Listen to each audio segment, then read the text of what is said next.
सुप्रभात। आज की कक्षा में हम लोग बाबा नागार्जुन की सुप्रसिद्ध कविता बादल को घिरते देखा है पढ़ेंगे। बादल को घिरते देखा है आपके यूपीएससी के पाठ्यक्रम में है। बाबा नागार्जुन की 3 कविताएं बादल को घिरते देखा है, अकाल और उसके बाद हरिजन गाथा, ये आपके पाठ्यक्रम में है। तो पिछली कक्षा में अकाल और उसके बाद की चर्चा हो चुकी थी। इस बार हम लोग बादल को घिरते देखा है कविता के संदर्भ में बात करेंगे। सबसे पहले हम कवि की बात करते हैं तो हिंदी में नागार्जुन नाम से लिखते थे, मैथिली में यात्री नाम से लिखते थे, किंतु इनका मूल नाम था वैद्यनाथ मिश्र। और नागार्जुन का जन्म अपने बिहार प्रांत के दरभंगा जिले के सतलखा गांव में 30 जून 1911 में हुआ था। इनकी शिक्षा जो है पारंपरिक संस्कृत विद्यालय में हुई। यही कारण है कि इनकी रचनाओं में तत्सम बाहुल्य शब्द मिलते हैं। बादल को घिरते देखा है कविता भी तत्समी है। नागार्जुन ने उपन्यास भी लिखे हैं, कविताएं इन्होंने लिखी हैं, आलोचना के क्षेत्र में भी इन्होंने काम किया है। सतरंगे पंखों वाली, प्यासी पथराई आंखें, युगधारा काव्य संग्रह है। उपन्यास की बात अगर हम करते हैं तो इनका पहला उपन्यास रतिनाथ की चाची है। उसके बाद बलचनमा, बाबा बटेश्वर नाथ, वरुण के बेटे, नई पौध, विष कन्या आदि। तो बाबा नागार्जुन का जो विषय रहा है वह विषय क्या है? किसानों की दयनीय स्थिति, मजदूरों का शोषण, संघर्ष, जीवन संघर्ष, वर्ग संघर्ष, राजनीति, प्रकृति, यही इनके केंद्र में रहा है। तो बाबा नागार्जुन की यह कविता बादल को घिरते देखा है, यह पूर्णतः प्रकृतिवादी है और कवि जो कुछ अपनी आंखों से देख रहा है उसका सचित्र वर्णन करता है। कविता में तो बिंबों की भरमार है। समझिए कि कहीं बहुत कोमल बिंब है तो कहीं भयानक बिंब भी नजर आते हैं कविता में। उसकी चर्चा हम लोग करेंगे, बिंबों पर बात करेंगे। सबसे पहले कविता का वाचन एक बार हम लोग करते हैं, ठीक है? मैं करता हूं, आप सुने, देखें कहां तक याद है कविता। बादल को घिरते देखा है। अमल धवल गिरी के शिखरों पर बादल को घिरते देखा है। अमल धवल गिरी के शिखरों पर बादल को घिरते देखा है। छोटे छोटे मोती जैसे उनके शीतल तुहिन कणों को मान सरोवर के उन स्वर्णिम कमलों पर गिरते देखा है। बादल को घिरते देखा है। आगे कवि कहता है, तुंग हिमालय के कंधों पर छोटी बड़ी कई झीलें हैं।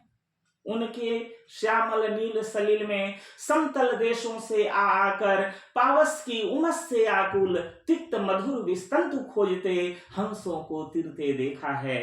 बादल को घिरते देखा है। आगे देखें। ऋतु वसंत का सुप्रभात था, मंद मंद था अनिल बह रहा। बालारुण की मृदु किरणें थी, अगल बगल स्वर्णाभ शिखर थे। एक दूसरे से विरहित हो अलग अलग रहकर ही जिनको सारी रात बितानी होती। निशा काल के चीर अभिशापित बेवस उस चकवा चकई का बंद हुआ क्रंदन। फिर उस महान सरोवर के तीरे शैवालों की हरी दरी पर प्रणय कलह छिड़ते देखा है। बादल को घिरते देखा है। दुर्गम बर्फानी घाटी में शत सहस्त्र फुट ऊंचाई पर अलख नाभि से उठने वाले निज के ही उन्मादक परिमल के पीछे धावित होकर तरल तरुण कस्तूरी मृग को अपने पर चिढ़ते देखा है। बादल को घिरते देखा है। कहाँ गया धनपति कुबेर वह, कहाँ गई उसकी वह अलका, नहीं ठिकाना कालिदास के व्योम प्रवाही गंगा जल का। ढूंढा बहुत परंतु लगा क्या, मेघदूत का पता कहीं पर। कौन बताए वह छाया में बरस पड़ा होगा न यहीं पर। जाने दो वह कवि कल्पित था, मैंने तो भीषण जाड़ों में नभचुंबी कैलाश शीर्ष पर महामेघ को झंझानिल से गरज गरज भिड़ते देखा है, बादल को घिरते देखा है। सतसत निर्झर निर्झरणी कल मुखरित देवदारू कानन में, सोनित धवल भोजपत्रों से छाई हुई कुटी के भीतर, रंग बिरंगे और सुगंधित फूलों से कुंतल को साजे, इंद्रनील की माला डाले शंख सरीखे सुघड़ गलों में, कानों में कुबले लटकाए, शब्द लाल कमल बेड़ी में, रजत रचित मणि खचित कला में, पान पात्र द्राक्षासो पूरी तरखे सामने अपने अपने, लोहित चंदन की त्रिपदी पर नरम निराह बाल कस्तूरी, मृग छालों पर पलथी मारे मदिरारुण आंखों वाले उन उन्मत्त किन्नर किन्नरियों की मृदुल मनोरम अंगुलियों को बंसी पर फिरते देखा है, बादल को घिरते देखा है। कविता में देखिए क्या गति है, लय है। कविता तो ज्ञात्मक है। तो कवि कहना चाहता है कि मैंने बादल को घिरते हुए देखा है। बिल्कुल प्रकृतिवादी कविता है। इसमें मार्क्सवादी विचारधारा भी कहीं कहीं दिखती है, ऐसा आलोचकों का मानना है। अब कहाँ कहाँ क्या बात उठकर आ रही है कविता में, कविता पढ़ते समय हम लोग इसे समझेंगे। देखिए, अब इसे समझते हैं, भावार्थ पर आते हैं, बिंब पर आते हैं, अलंकार की चर्चा करते हैं। देखा जाए, अमल धवल गिरी के शिखरों पर बादल को घिरते देखा है। कवि बादलों को कहां कहां घिरते हुए देखता है, बिल्कुल प्रत्यक्ष रूप में जो उसे सौंदर्य नजर आ रहा है उसकी चर्चा करता है। अमल, अमल मतलब पवित्र, धवल बिल्कुल स्वच्छ उजला, अमल धवल गिरी के शिखरों पर बादल को घिरते देखा है। बिल्कुल पवित्र उज्जवल पहाड़ों की शिखरों पर, उसकी चोटियों पर कवि बादल को घिरते हुए देखता है। धवल क्यों भाई? अब हिमालय की चर्चा हो रही है तो उस पर तो बर्फ आच्छादित रहते ही हैं, बर्फ पड़े हुए रहते ही हैं। तो कवि उस हिमालय की बात कर रहा है जहां पर बर्फ पड़ी हुई है। तो अमल धवल गिरी के शिखरों पर बादल को घिरते देखा है। स्वच्छ और निर्मल पहाड़ों की चोटियों पर मैंने बादल को घिरते हुए देखा है। छोटे छोटे मोती जैसे उनके शीतल तुहिन कणों को, तुहिन कहते हैं ओस को, तो तुहिन कणों को मतलब ओस की बूंदों को। छोटे छोटे मोती जैसे, वे मोती के समान है ना, ओस की बूंदे, छोटे छोटे मोती जैसे उनके शीतल तुहिन कणों को, शीतल ओस के कणों को, शबनम की बूंदों को मानसरोवर के उन स्वर्णिम कमलों पर गिरते देखा है। हिमालय के प्रांगण में जो मानसरोवर झील है उसमें जो कमल के पुष्प खिले हुए हैं, तो सूर्य की किरणें, प्रातः काल के सूर्य की किरणें जब उस पर पड़ रही हैं तो स्वर्णिम आभा दिखाई दे रही है। तो उन कमलों पर, मानसरोवर के उन स्वर्णिम कमलों पर गिरते देखा है। मानसरोवर का वह जो स्वर्णिम कमल है, सुनहला कमल है, उस पर जो ओस की बूंदें पड़ी हुई हैं, छोटे छोटे मोती की तरह वे दिखाई दे रही हैं। और वैसी स्थिति में भी कवि उसके ऊपर बादलों को घिरते हुए देखता है और वह जो सौंदर्य उसकी आंखों में बस जाता है तो अपने अनुभव से उसका वह वर्णन कर रहा है। इसमें आनुभविकता है प्रत्यक्ष सौंदर्य में। तो फिर आगे कवि कहता है, पहली बात कि इसमें मानवीकरण अलंकार भी है। देखा जाए जो पंक्तियां अभी मैं पढ़ रहा हूं, तुंग हिमालय के कंधों पर छोटी बड़ी कई झीलें हैं। तुंग माने ऊंचा, हिमालय के कंधों पर, हिमालय के कंधों की बात की जा रही है, जैसे हम मनुष्य के कंधों की बात होती है।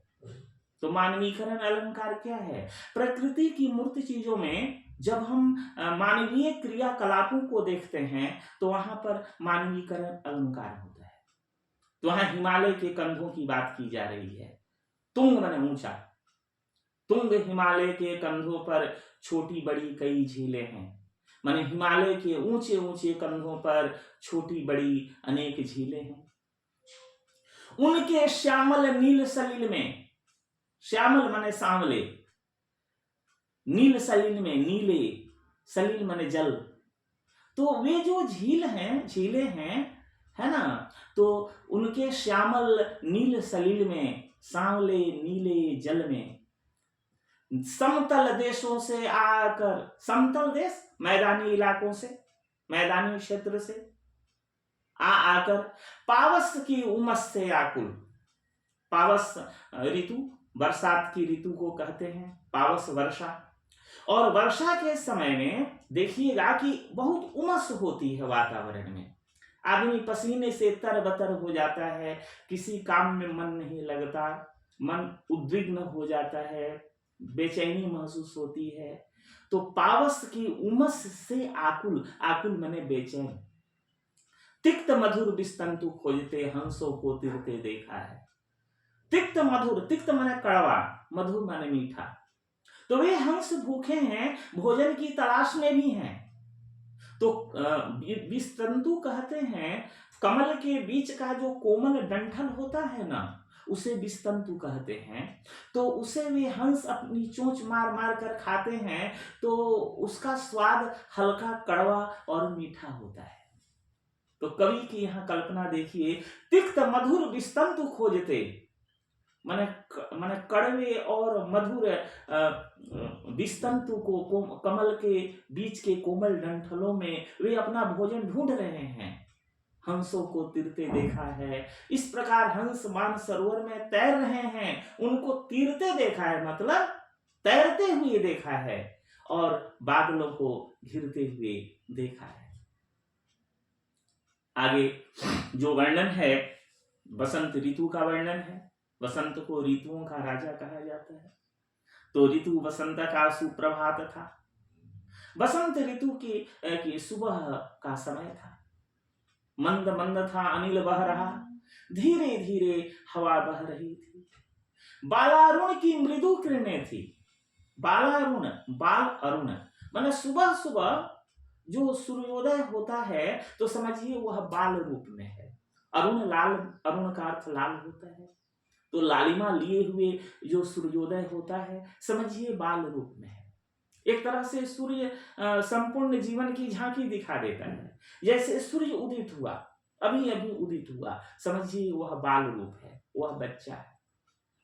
बच्चा जैसे जैसे बड़ा होता है तो सूर्य भी धीरे धीरे ऊपर बढ़ता है, और दोपहर में सूर्य अपनी पूरी पराकाष्ठा पर पहुंच जाता है, उसकी किरणें रुक्ष हो जाती हैं। वैसे ही व्यक्ति भी पूरी तरह जवान हो जाता है, युवावस्था को प्राप्त हो जाता है। दोपहर के बाद सूर्य ढलने लगता है तो व्यक्ति की जवानी भी धीरे धीरे ढलने लगती है। सूर्यास्त का समय आता है, समझिए बुढ़ापे का वक्त आता है। सूर्य अस्ताचल की ओट में चला जाता है, व्यक्ति का जीवन भी अस्त हो जाता है। इस प्रकार सूर्य संपूर्ण जीवन का संदेश देता है प्रतिदिन। तो कवि कहता है ऋतु वसंत का सुप्रभात था, बसंत ऋतु की सुबह का समय था। मंद मंद था अनिल बह रहा, एकदम धीरे धीरे हवा बह रही थी। बालारुण की मृदु किरणें थी, मृदु मतलब कि कोमल मधुर, बाल अरुण की मधुर किरणें चारों तरफ फैल रही थी। बाल अरुण की मृदु किरणें थी। अगल बगल स्वर्णाभ शिखर थे, अगल बगल स्वर्णाभ शिखर थे। पहाड़ों की चोटियां स्वर्णाभ लग रही थी, सुनहली लग रही थी, कारण कि सूर्य की आभा उस पर पड़ रही थी, सूर्य की किरणें उस पर चमक रही थी। तो अगल बगल स्वर्णाभ शिखर थे। एक दूसरे से विरहित हो, माने एक दूसरे से जुदा होकर अलग अलग रहकर ही जिनको सारी रात बितानी होती, निशा काल के चीर अभिशापित बेबस उस चकवा चकई का बंद हुआ क्रंदन। देखिए कैसा भाव है। निशा काल के चीर अभिशापित, मैंने रात्रि काल के पुराने अभिशाप से ग्रस्त, चकवा चकई का बंद हुआ क्रंदन। ये अभिशाप मिला हुआ है चकवा चकई को। ये प्रेमी जोड़े हैं। जैसे ही सूर्यास्त होता है दोनों एक दूसरे से जुदा हो जाते हैं। पूरी रात्रि एक दूसरे से मिलने के लिए तड़पते रहते हैं, लेकिन मुलाकात नहीं होती। जब सुबह होती है तो फिर दोनों का मिलन होता है।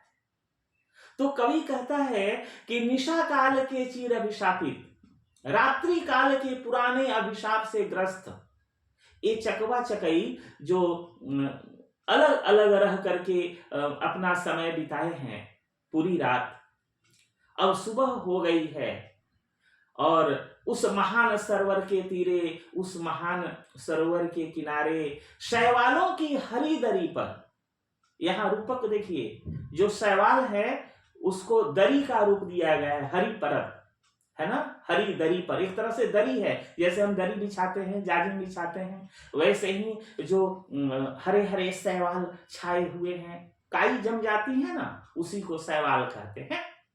उस पर शैवालों की हरी दरी पर प्रणय कलह छिड़ते देखा है, बादल को घिरते देखा है। प्रणय कलह, प्रणय में जो कलह होती है, प्रणय कलह क्या है?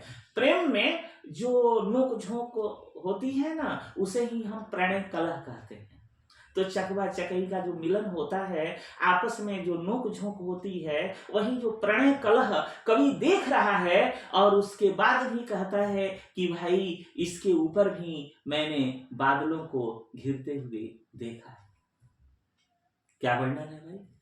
दुर्गम बर्फानी घाटी में, दुर्गम जहां जाना अत्यंत मुश्किल है, कठिन है, बर्फानी घाटी जहां केवल बर्फ ही बर्फ है, ऐसी घाटियों की चर्चा कवि करता है। दुर्गम बर्फानी घाटी में शत सहस्त्र फुट ऊंचाई पर, शत माने सैकड़ा, 100, सहस्त्र माने हजार, सैकड़ों और हजारों फीट की ऊंचाइयों पर, दुर्गम बर्फानी घाटी में शत सहस्त्र फुट ऊंचाई पर अलख नाभि से उठने वाले, अलख माने न, लख माने देखना, अलख नाभि से उठने वाले कस्तूरी मृग की चर्चा यहाँ कवि करता है कि उसकी नाभि से जो कस्तूरी की खुशबू आ रही है वह तो अलख है, दिखाई नहीं दे रही है वह खुशबू, मृग को पता नहीं चल रहा है कि यह खुशबू कहां से आ रही है और वो बेचैन है। कबीर ने भी कहा है कि कस्तूरी कुंडली बसे, मृग ढूंढे बनमाही, ऐसे घटी घटी राम है दुनिया देखे नहीं।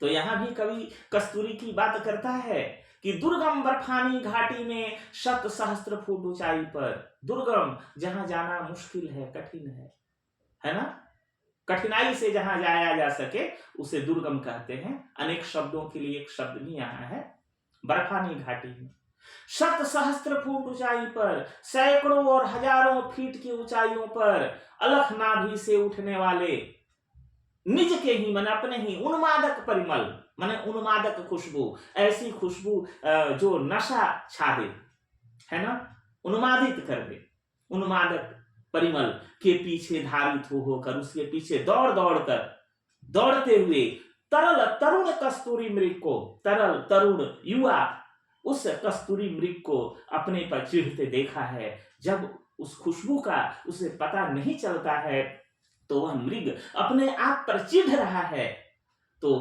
कवि उसे भी अनुभव कर रहा है और उस समय भी बादलों को घिरते हुए ऊपर वह देखता है। और आगे कवि कहता है कि कहां गया धनपति कुबेर वह, कहां गई उसकी वह अलका। अब जो मिथक है, जो पहले से चली आ रही हुई बातें हैं, कवि उसका खंडन करता है कि कहां गया धनपति कुबेर वह, माने वह धनपति कुबेर जो है, धनपति धन का राजा, वह कहां चला गया, कहां गई उसकी वह अलका। अलकापुरी उसकी जो नगरी थी, कुबेर की राजधानी थी, बहुत सुंदर नगरी अलकापुरी, वह कहां गई, उसका भी तो कहीं अता पता नहीं है। कहां गया धनपति कुबेर वह धनपति कुबेर, धन का राजा कुबेर कहां चला गया, आज कहीं नजर नहीं आ रहा है। कहाँ गई उसकी वह अलका, उसकी अलका नगरी कहाँ चली गई। नहीं ठिकाना कालिदास के व्योम प्रवाही गंगाजल का। कालिदास आकाश में प्रवाहित जिस गंगाजल की बात किए हैं उसका भी कहीं अता पता नहीं है जी, है ना। नहीं ठिकाना कालिदास के व्योम प्रवाही गंगाजल का। ढूंढा बहुत परंतु लगा क्या मेघदूत का पता कहीं पर। मैंने तो बहुत ढूंढा, मैंने बहुत खोजा, लेकिन मेघदूत का पता कहीं पर चला। कालिदास ने जिस मेघदूत की बात की है, मेघ को दूत बना करके यक्ष जो है अपनी प्रिया यक्षिणी के पास संदेश भेजता है कि तू जाकर वहां बरस जाना और मेरा संदेश सुना देना। यह चर्चा कहीं अलग है। कालिदास रचना है, कविता है कवि की। उसमें कवि कहते हैं कि कालिदास सच सच बतलाना, यक्ष रोया था कि तुम रोए थे। बहुत बड़ी बात है। कवि की बहुत सारी कविताएं ऐसी हैं जिस पर चर्चा होनी चाहिए, हम लोग करेंगे उस पर बाद में। तो मेघ जो दूत के रूप में चला गया, यक्ष ने यक्षिणी के पास जो भेजा अपना संदेश उसके माध्यम से, तो कवि कहता है कि आज तो उसका कहीं आता पता नहीं है जी। ढूंढा बहुत परंतु लगा क्या मेघदूत का पता कहीं पर। कौन बताए वह छाया में बरस पड़ा होगा न यहीं पर। हो सकता है वह छाया में वह मेघदूत जो है यहीं पर कहीं बरस गया हो, बरस पड़ा होगा न यहीं पर। जाने दो, वह कवि कल्पित था। चलो हटाओ इस बात को, छोड़ो, ये कवि की अपनी कल्पना थी। मैं तो भाई वास्तविक रूप में जो देख रहा हूं, जो बादलों का सौंदर्य देख रहा हूं, मैं उसकी बात कर रहा हूं। जाने दो वह कवि कल्पित था। मैंने तो भीषण जाड़ों में, भयंकर जाड़ों में, नभचुंबी कैलाश शीर्ष पर, आकाश को चूमने वाले पर्वत, कैलाश पर्वत की चोटी पर, नभचुंबी कैलाश शीर्ष पर, आकाश को चूमने वाले कैलाश पर्वत की चोटी पर महामेघ को झंझानील से, उस महामेघ को, बादलों को, बड़े बड़े बादलों को झंझानील से, हवा के झोंकों से गरज गरज भिड़ते देखा है, बादल को घिरते देखा है। अब यहीं पर मार्क्सवादी समझते हैं कि महामेघ जो है वह झंझानील से, हवा के झोंकों से जो टकरा रहा है, यहीं पर वर्ग संघर्ष है। व्यक्ति अपनी स्वतंत्रता के लिए, अपने सुखों के लिए संघर्ष करता है। जो शोषित हैं उनके विरुद्ध शोषक वर्ग जो है अपनी आवाज बुलंद करता है, और तब तक आवाज बुलंद करता है जब तक उसे शोषण से मुक्ति नहीं मिल जाती। यहाँ पर कठोर बिंब है, देखा जाए भयानक बिंब यहाँ है कि महामेघ को झंझानील से गरज गरज भिड़ते देखा है। तो वही कोमल बिंब देखिए ना, छोटे छोटे मोती जैसे उसके शीतल तुहिन कणों को मान सरोवर के उन स्वर्णिम कमलों पर गिरते देखा है, बादल को गिरते देखा है। तो कहीं कोमल बिंब नजर आ रहे हैं, तो कहीं कठोर बिंब नजर आ रहे हैं, भयानक बिंब नजर आ रहे हैं। अब देखिए कवि क्या कहता है कि कहाँ गया धनपति कुबेर, वह कहाँ गई उसकी वह अलका। नहीं ठिकाना कालिदास के व्योम प्रवाही गंगाजल का। ढूंढा बहुत परंतु लगा क्या मेघदूत का पता कहीं पर। कौन बताए वह छाया में बरस पड़ा होगा नहीं पर। जाने दो वह कवि कल्पित था। मैंने तो भीषण जाड़ों में नभचुंबी कैलाश शीर्ष पर महामेघ को झंझानील से गरज गरज भिड़ते देखा है, बादल को घिरते देखा है। देखिए कैलाश पर्वत की बात बाबा नागार्जुन ही कर रहे हैं। बादल को घिरते देखा है कविता की रचना 1939 ईस्वी में हुई, 1939 में। और जयशंकर प्रसाद ने कामायनी की रचना की 1936 में, 1936 में। उसने भी कैलाश पर्वत पर विराजमान भगवान शिव की बात उसने की है, कैलाश पर्वत के सौंदर्य की बात की है। तो छायावादी कवि प्रसाद ने भी ऐसी चर्चा की है, कैलाश पर्वत की सुंदरता की चर्चा की है। और यहाँ बाबा नागार्जुन भी कैलाश पर्वत की बात कर रहे हैं। कविता आगे बढ़ती है कि शत शत निर्झर निर्झरणी कल मुखरित देवदारू कानन में। शत शत माने सैकड़ों सैकड़ों, निर्झर निर्झरणी कल, जहां निर्झर निर्झरणियां, झरने कल कल करते हुए बह रहे हैं देवदारू कानन में, वहां देवदारू का जंगल है, वहां की बात कवि करता है। देखिए प्रकृति का जो सौंदर्य है कवि ने अपनी कविता में पूरी तरह से बांधने का प्रयास किया है। शत शत निर्झर निर्झरणी कल, माने सैकड़ों सैकड़ों झरने, निर्झरनियां, कल कल मुखरित देवदारू कल कल करके वे मुखरित हैं, जहां बह रहे हैं, प्रवाहित हो रहे हैं, कल कल कल करके उनकी ध्वनि चारों तरफ आ रही है। चारों तरफ से देवदारू कानन में, वहीं पर देवदारू का जंगल है। तो देवदारू के जंगल में, कानन में सोणित धवल, सोणित मतलब लाल, धवल मतलब उजला, लाल और उजले भोजपत्रों से, भोजपत्र होता है जिस भोजपत्र पर पहले लोग लिखा करते थे, जिस समय कागज का आविष्कार नहीं हुआ था ना, तो हमारे पूर्वज भोजपत्रों पर लिखा करते थे, है ना, हाथ से। तो वही सब सुरक्षित रही है वे सारी चीजें कि हम लोगों को ज्ञान विज्ञान के क्षेत्र में आगे बढ़ने का मौका मिला है, अवसर मिला है। तो सोणित धवल, सोणित मतलब लाल और धवल मतलब उजला। तो सोणित धवल, लाल और उजले भोजपत्रों से, भोजपत्रों से छाई हुई कुटी के भीतर, पत्तों की बनी हुई कुटी को क्या कहते हैं? पर्णकुटी, माने पर्णकुटी के भीतर छाए छाए पत्तों से बनी हुई जो कुटिया है, उस कुटी के भीतर रंग बिरंगे और सुगंधित फूलों से कुंतल को साजे। वहां जो महिलाएं हैं, वहां जो स्त्रियां हैं, जो लोग वहां हैं, रंग बिरंगे और सुगंधित, रंग बिरंगे और सुगंधित फूलों से कुंतल को साजे। अपने कुंतल को, अर्थात अपने बालों को, कुंतल बाल को कहते हैं, जुल्फों को साजे हुए हैं, संवारे हुए हैं। इंद्रनील की माला डाले शंख सरीखे सुघड़ गलों में। इंद्रनील, नीलम, इंद्रनील का अर्थ नीलम होता है, नीलम रत्न। तो नीलम की माला वे अपने गले में, शंख सरीखे सुघड़ गलों में, सुघड़ माने सुंदर, शंख के समान बिल्कुल सुंदर गले में वे इंद्रनील की माला डाले हुए हैं। इंद्र की माला, इंद्राणी की माला नहीं, इंद्रनील की माला कही जाती है, कहीं कहीं ऐसा प्रसंग आया है। तो वह इंद्रनील की जो माला है, एक मुखी रुद्राक्ष से लेकर 21 मुखी रुद्राक्ष तक की माला होती है। प्रत्येक मनका जो है ना, उसमें 1 से लेकर 21 मुखी रुद्राक्ष की होती है। तो माला में एक एक मनका वैसा होता है। वह माला भगवान इंद्र पहनते हैं, इंद्राणी पहनती हैं। यहाँ इंद्रनील जो है, नीलम रत्न की बात की जा रही है। तो इंद्रनील की माला डाले शंख सरीखे सुघड़ गलों में, इंद्रनील की माला, नीलम रत्न की माला शंख के समान अपने सुंदर गले में वे लोग धारण किए हुए हैं, सुघड़ गलों में। कानों में कुबले लटकाए, कानों में कुबले लटकाए हुए हैं, कुंडल के रूप में वे नील कमल, कुबले का अर्थ होता है नील कमल। तो नीले कमल को अपने कानों में सब पहने हुए हैं, लटकाए हुए हैं, कानों में कुबले लटकाए, है ना। शतदल लाल कमल बेड़ी में, शतदल लाल माने लाल लाल कमल के फूल, शतदल कमल को कहते हैं। तो शतदल लाल कमल वेणी में, लाल लाल कमल के जो फूल हैं वे अपनी वेणी में, जूड़े में वे सब पहने हुए हैं, है ना।